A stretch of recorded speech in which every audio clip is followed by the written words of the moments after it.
What is going on, people of YouTube? My name is Kurtyoy, and today we've got a game week review, which is going to happen same day as game week preview, because the game week ended on Thursday and another one starts on Saturday, so it leaves us no time. Every FPL creator is going to be hammering trying to get these videos out.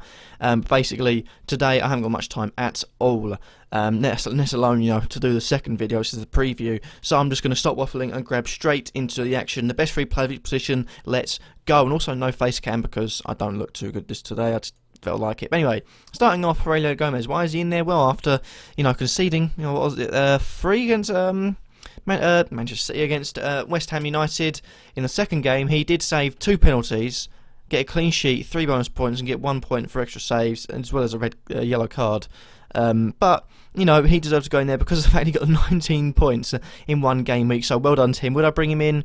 No. Watford have got nothing to play for, though. They've got, you could say Villa, Norwich and Sunderland. Villa could be a nothing game. Liverpool still are fighting for European spots, and Norwich and Sunderland are fighting for their lives in a relegation battle, so not worth risking it.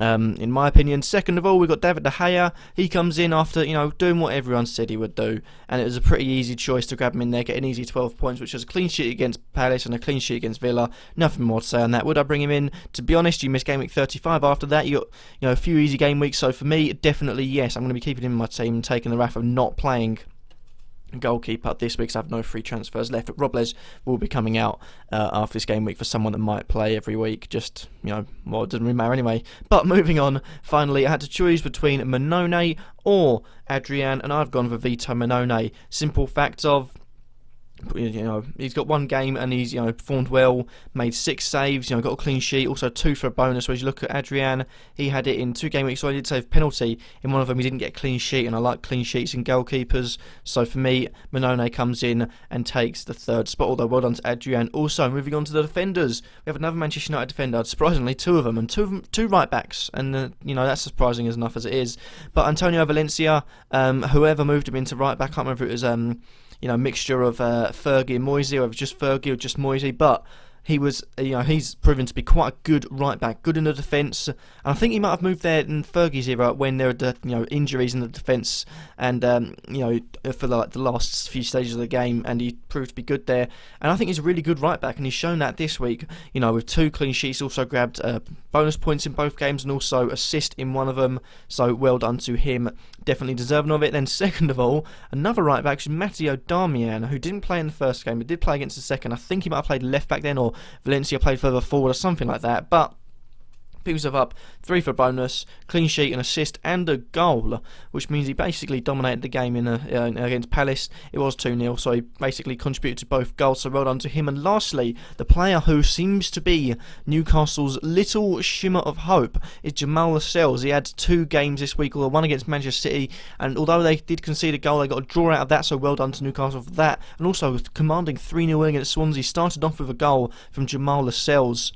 Definitely worthy of a mention here, and you can see clean sheet, bonus points, goals scored, and also playing in both games means that he could be a little bit of hope. Looking into it, and it's there's still hope there. You got to hope that Sunderland and Norwich slip up equally, but I think they've got a chance of doing it now after the last 2 games, and you also got to remember they have got Aston Villa to play against Palace to play, who, might I remind you, if all 3 teams start picking up form, they are not safe yet. I just want to point that out. They still need at least another points, I think, to stay up. But would I bring any of them in? Valencia, for me, if he's going to play first team football, 5 million for Manchester United, yes, but as we've seen, he hasn't really played much at all this season, maybe due to injuries, but if he starts playing more often, then definitely worth the gamble. Darmian, no, too expensive and too inconsistent, and Jamal Lascelles, no, because it's Newcastle. Moving on to midfielders, obviously Alexis Sanchez is in there. You basically had a choice if you're going to use triple captain. If you had Sanchez and Guerra in your team, or just one of them, who are you going to triple captain? And Sanchez picks up 25 points, a good score against Palace, an even better score against West Brom. He scored 3 goals in the mix of it, 2 for a bonus in one game, 3 for a bonus in the other. Got a clean sheet bonus as well, in West Brom, which means that if he would have got a clean sheet against Palace, he would have been equaling the score that Aguero got, plus he might have got an extra bonus point from that, so who knows. But second of all, we've got a Newcastle player in Andros Townsend. Now, he picked up a huge game against Swansea, and to be honest, someone should have seen it coming, because you look at his scores beforehand. He had a good game against Norwich, he had a good game against Southampton, he was creating a lot of chances in Sunderland. He could also be, a little bit of a hope for Newcastle United. Had another good game week against City, of course. They're a strong team, so you got to give benefit of the doubt to him there. But well done to Andros Townsend. Would I bring him in? No. Sanchez, definitely yes. You look at his fixtures coming from the next few game weeks. They're all winnable games, and they're all games where you can really pounce on the score. And if I didn't have two expensive players already, he would be going in there. And to be honest, I might be looking to try and get rid of or taking a -4 on points for the next game, because I think he misses a game week. No, he plays against Sunderland, so I think I'll be looking at maybe getting rid of Mahrez for someone cheaper, and then getting rid of De Bruyne and bringing in Sanchez. Lastly, Mark Noble didn't do well against Leicester. 2 penalties against Watford, so that's all I can say on that. Worth bringing him in? No, he sits back a lot. 5.4 million is not worth it unless you're looking to bring in money, like for example me selling Mahrez. Moving on to the strikers, of course Aguero. Need I say more? No. He's a beast, he's an animal, let's move on. Then we've got Sturridge, who is someone, again, Aguero and Sturridge I both suggested, because I thought Sturridge he's a goal scorer. There's no doubt about that. And he's come on, even if he didn't start against Everton, he's come on, he's scored, because Origi got injured. And you look at the Bournemouth game, he started, grabbed an assist and a goal. I believe. I'm not too sure if... Oh, yeah, it would be, obviously, on that. And then also got 3 bonus points from the Bournemouth game. So, Sturridge is a goal scorer. Should you bring him in? For me, looking at it, they're all winnable games, and they're still fighting for European football, so yes. Lastly, Andy Carroll. Yes, I'd bring him in.